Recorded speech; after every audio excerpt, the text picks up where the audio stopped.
actions and functions and services, and there have been devastating cuts, particularly in the field of mental health. Non-Medicaid reimbursed mental health has really been crushed in a way that's awful, and that interacts directly with the rest of the healthcare network. So from that point of view, there's a lot to say proactively about what we might want to do, but we could really take a significant bite out of the current pain being experienced just by having a budget and beginning to pay down our bills. The federal situation is, of course, much scarier even. There are a variety of different but overlapping threats being issued by various entities in Washington. So there's, of course, the Obamacare question, where what was it called, the American Health Care Act, I think, was proposed to kind of shred Obamacare. That would have had a terrible impact on coverage in Illinois. It would have had a terrible impact on the fiscal position of the state government itself. And it would have, of course, had a terrible impact on providers across the state, whether they're almost all providers across the state, with some variance, of course.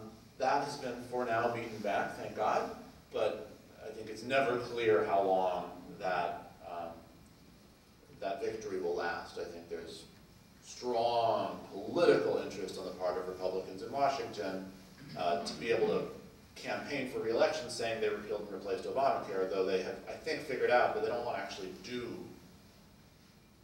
they want to do a lot of things, right? They want to expand coverage and decrease premiums and decrease deductibles and decrease government spending and decrease regulation, and also make sure that everybody can be on their parents' health insurance, and also make sure that while we're getting rid of regulations, there's no discrimination based on pre-existing conditions. And then when you try to break that down, you realize that you're writing two different bills on top of each other, and it's hard to read if you type two different things in the same place. But I do think they feel a political imperative to do something, and that scares me, and it requires, in my opinion, constant vigilance. But let's say they don't do that. We're not done yet. There's also the long-held dream of Paul Ryan to transform Medicaid from what you might call entitlement into a block grant, and then to shrink the value of that block grant, which would be, over time, incredibly harmful. Incredibly harmful. Again, simultaneously to vulnerable people in Illinois who rely on Medicaid for care, to the state itself, and to providers across the state. It's unclear to me what that has in the way of legs, but I would say this. Of all the things that Republicans in Washington are threatening to do on healthcare, that's probably the least politically nuclear. And so on some level, it worries me the most, candidly. And then the last thing, which is fortunately politically nuclear, is Medicare, where the Ryan budget has had a lot of, long-held designs on really transforming Medicare in a very, very fundamental way that would be terrible. And where, again, I think those of us who believe that would be bad for older adults who rely on Medicare for their health insurance, which is to say almost all older adults, but also for the care provision network in Illinois, we all have to be vigilant, knowing that this is a fight that if we fight it right, we probably can win, but we have to be ready to have it. So there's a lot coming at us from a lot of different directions, and we have to be ready for all of it. And we also have to be ready in the long term to actually have a sane and comprehensive and proactive health policy in the state of Illinois, and that requires a budget that's balanced and revenue that's adequate, and we're not there yet. And I hate to keep bringing it back to adequate revenue to fund the state, but without that, I don't know where we're going to be.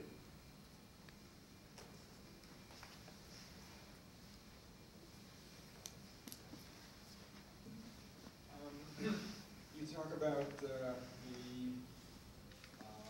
need for an amendment. How long do you think that will take? And do you think it's really possible? Yeah, great, really important question.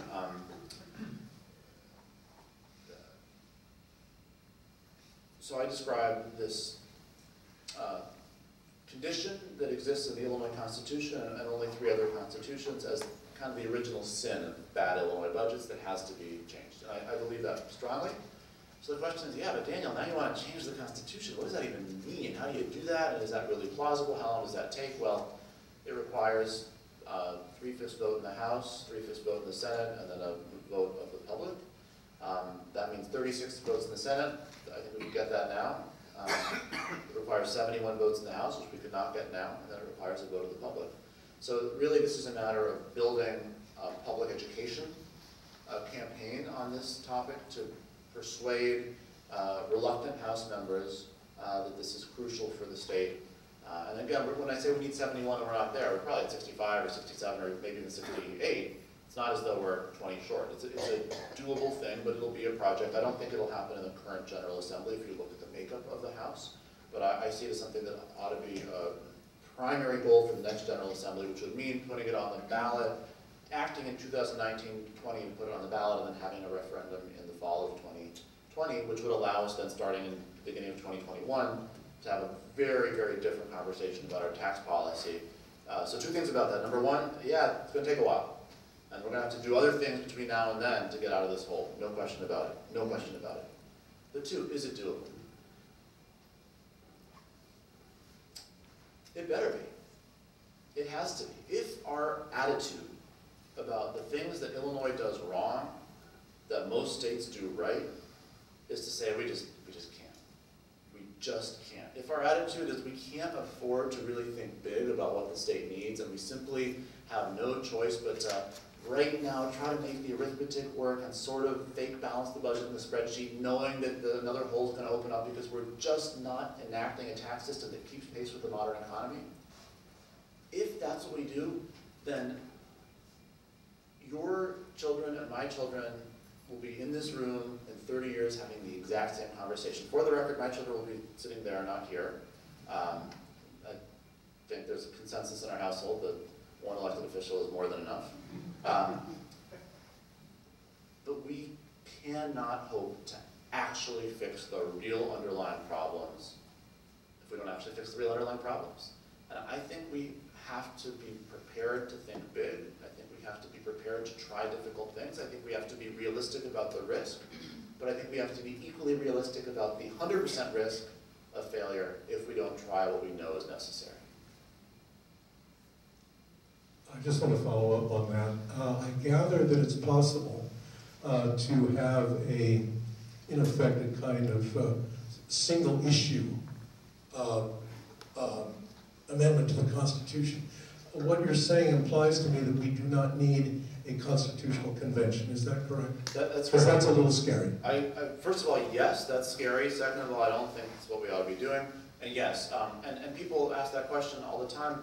Just to be clear, we actually amend the Constitution on a regular basis. Y'all have, well, I don't know if you vote. I have voted in the last few elections. I'm guessing y'all have voted too in recent elections to amend or against amending the Constitution. We've enacted constitutional amendments that protect voting rights. I think in 2014 we did that. We enacted a constitutional amendment that protected rights for victims of crime. I believe we did that in 2014 as well. So it can be done. It is done on a fairly regular basis, actually, considering the weight with which you ought to consider such an action. So there are three ways to amend the Constitution in theory. One is citizen initiative, which would not work for this. One is constitutional convention, which is a whole different, bigger, scarier conversation. And one is just to put a specific amendment on the ballot for a referendum. That's what I'm proposing here. Okay, you quite well outlined the problems and some of the solutions, but how do we get from where we are to where you think we need to be? I mean, exactly. How do we get our elected officials to move in this right direction? What are you doing to help them see the light? Yeah. Like a little clarification on that. Yeah, that's a great question, because here's the truth.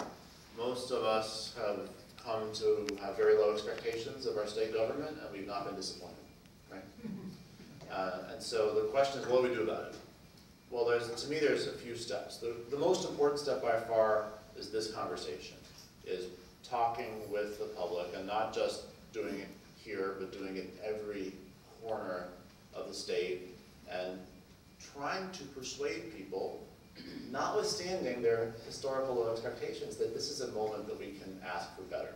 This is a moment that we can demand more. I'll be honest with you.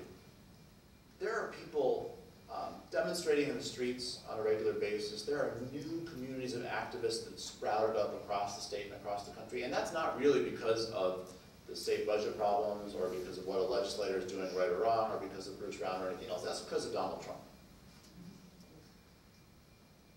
But notwithstanding the fact that it's mostly because of Donald Trump, it's a tremendous opportunity as people are very, very hungry in a way I've never in my life seen before to affect their government, to affect the decisions made by legislators, to transform the kind of relationship we have between our government and the public. And I think that's an opportunity not to be missed. And so when you ask, hey, is it really realistic to try to amend the Constitution? I would say, yeah, it is now.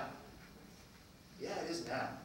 But it is now if we have these honest, real conversations about what's wrong, what could be right, how our lives would be better if we got it right, and then stood up and prepared to demand more. And I think that the kind of movements that have been built in the last few months, they're winning. They're winning. On November 9th, if you had asked me, hey, Daniel, so Donald Trump got elected president last night, what do you think is the future of the Affordable Care Act? I would have said, it's gone. It's gone. But it turns out not to be gone because of public activism. And that's happening in a number of different contexts. And it's transforming the federal government on a real way, on a day-to-day basis. It's transforming the actions of specific legislators. I think it's having an effect on the administration too. And so the question that we're facing is, can that activism be an engine for change on the state level as people see what's wrong, see how badly we're being hurt, and see how much better it could be and how relatively easy it ought to be to make it that much better. I think that opportunity is there. It's not going to happen without a lot of conversations, but I think we can do it. Yeah, I'm getting back to the budget. I'm very frustrated and concerned about the rhetoric that everybody's responsible, so nobody's responsible. There's finger pointing in both directions. Yeah, that's right. And I'm not sure how we get out of that. Is this a Republican problem? Is this a Democratic problem?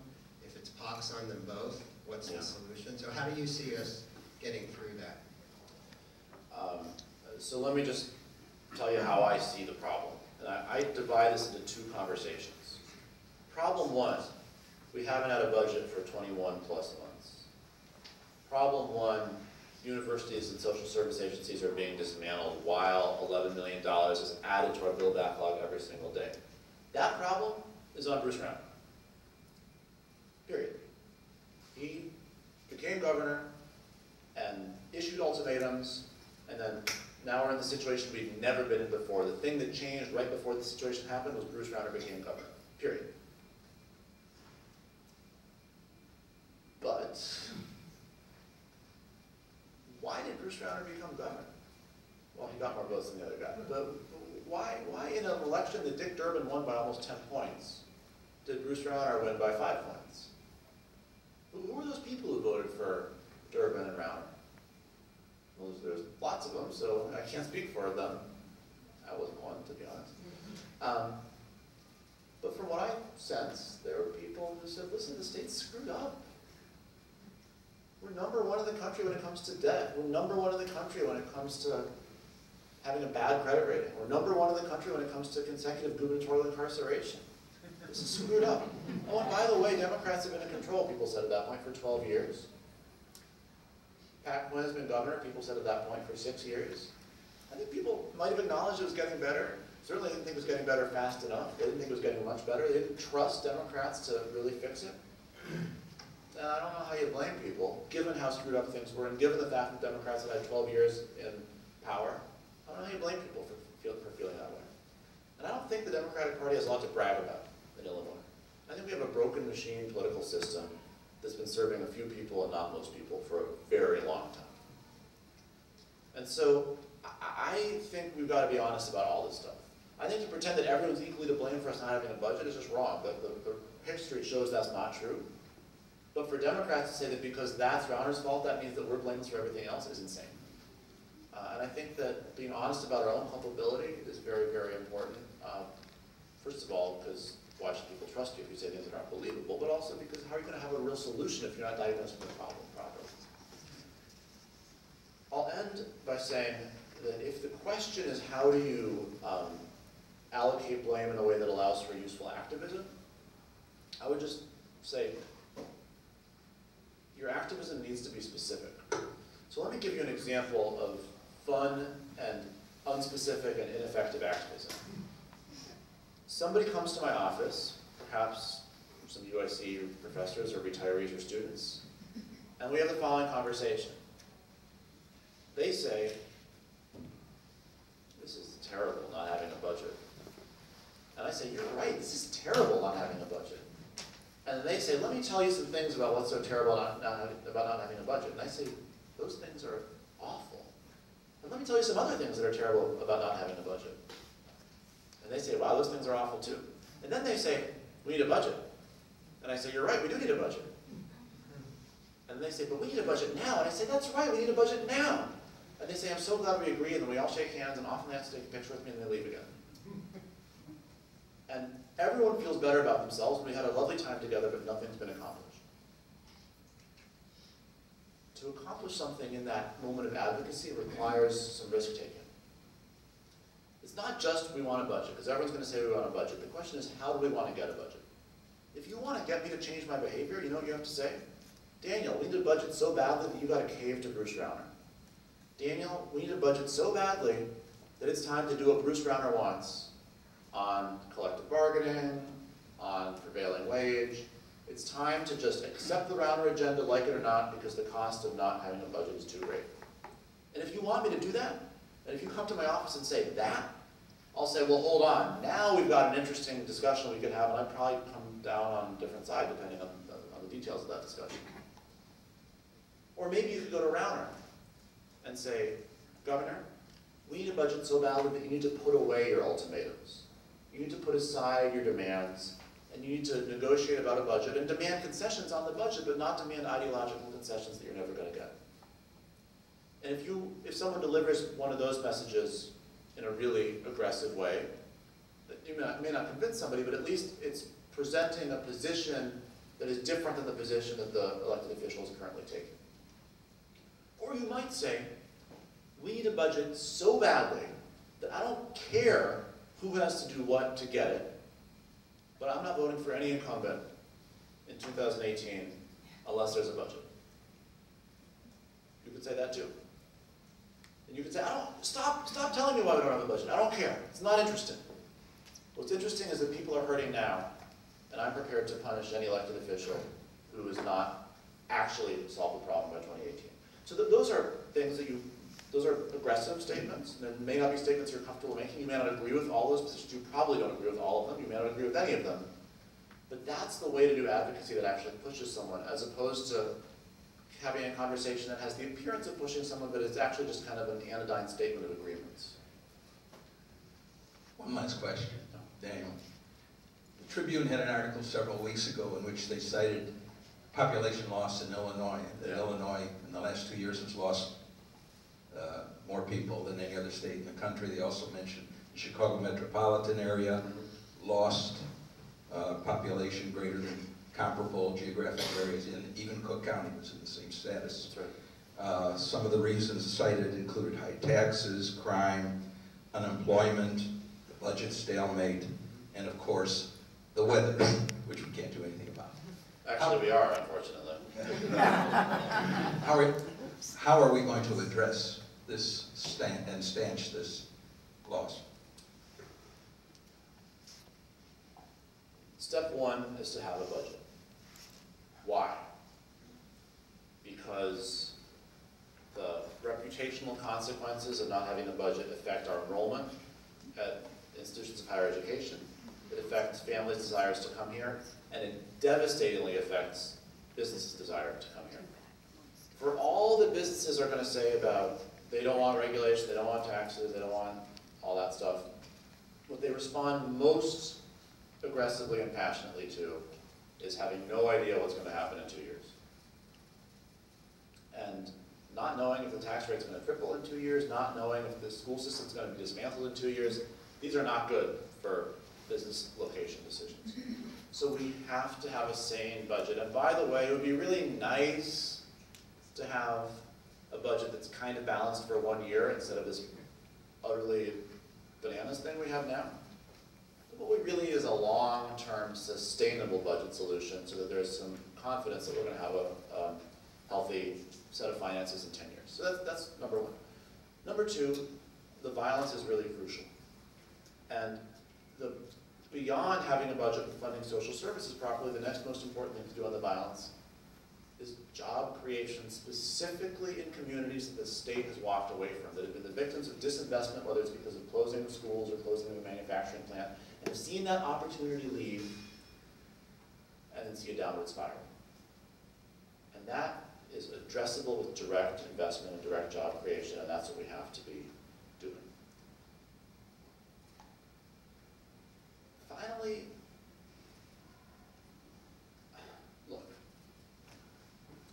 we have extraordinary assets.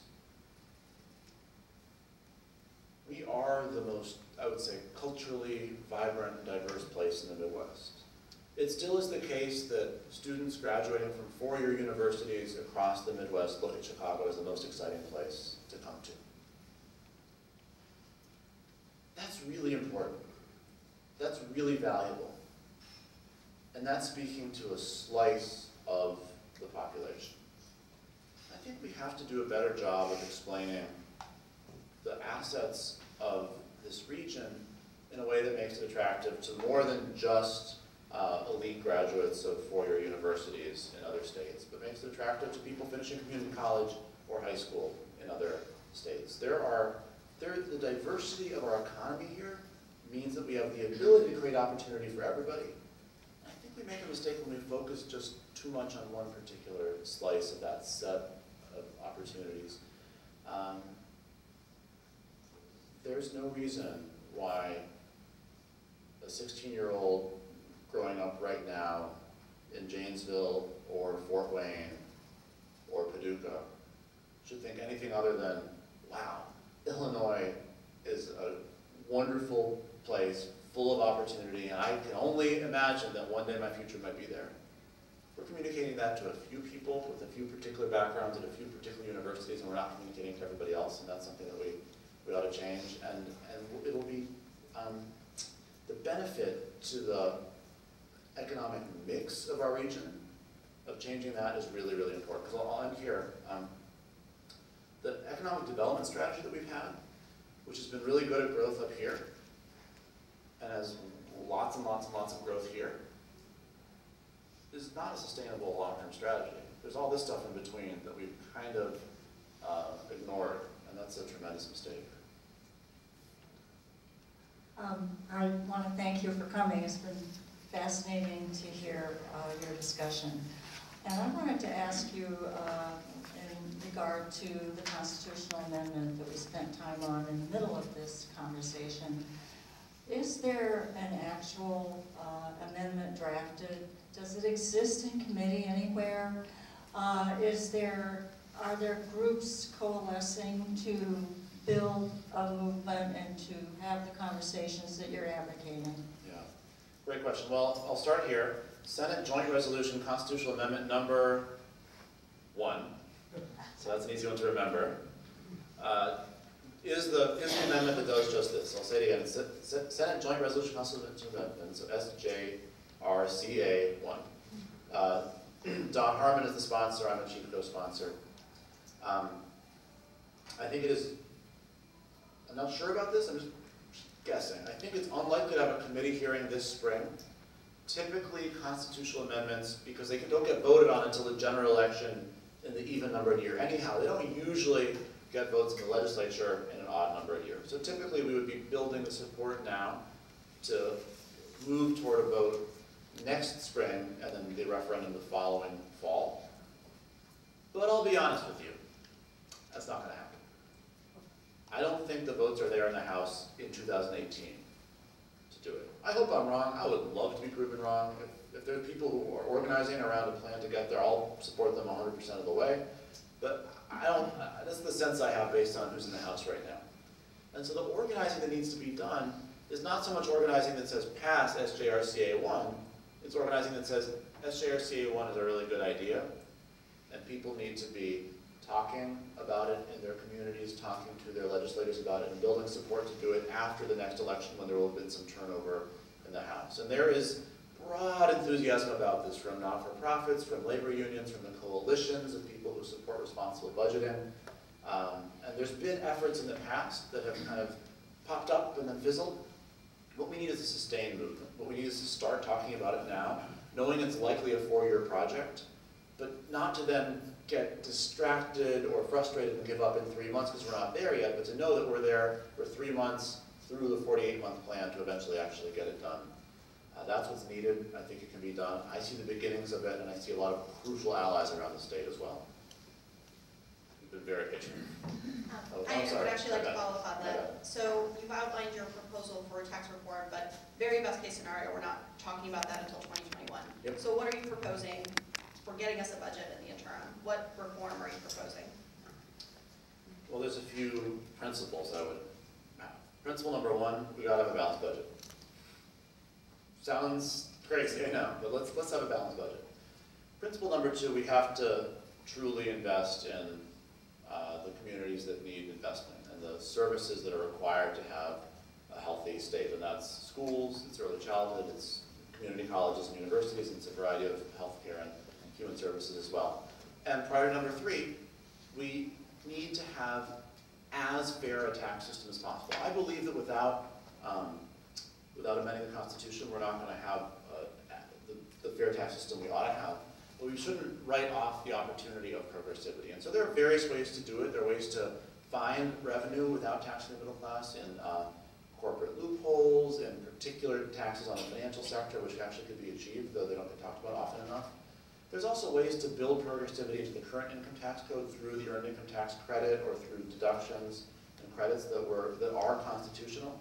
And so I would say that we need to, for the short term, until we do what needs to get done with the Constitution so we can have the tax system we want to have, we need to put all these options on the table and negotiate a way to get to a balanced budget that will candidly be pretty painful.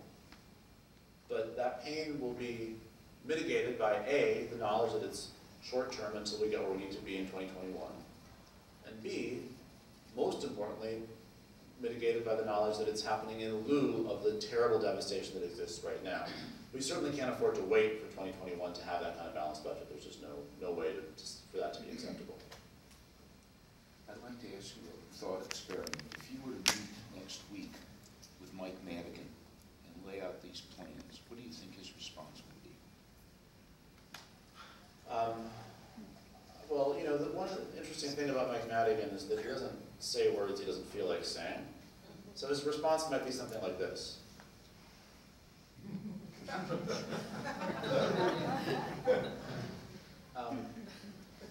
But I can make an effort to translate. I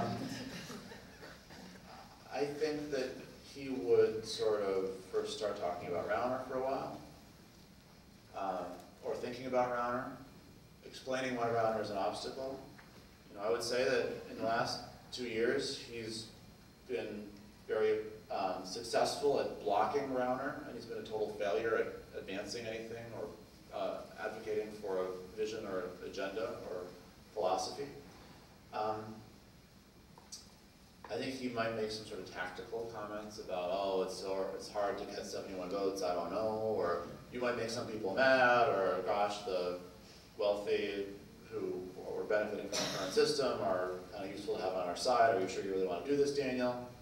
But fundamentally, what his response would mean is, make me do it. Make me do it. What his response would mean is, I'll do what I have to do when the public demands it. And that's the lesson of Mike Madigan. That Mike Madigan, throughout his career, has done as much as he is forced to do by external factors, and not a bit more. And so what we have to do is to force him to do it by building the movement that will demand it. I believe that's doable. I believe that's doable because of the pain that people are feeling. I believe that's doable because of the ways in which our state policies are simply inadequate compared to what other states do. But that's going to be the way to move it.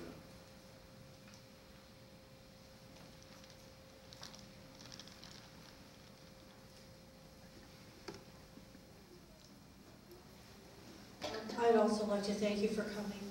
And what I've been thinking about sitting here is wondering whether, when we write to our legislators about, yes, we need a budget, should we address anything like limited terms for state legislators? Getting an amendment, putting something in place so that this budget crisis doesn't occur again, that kind of thing. I mean, I think you should demand what you want to demand, but I think you should be clear about what you're demanding. And so you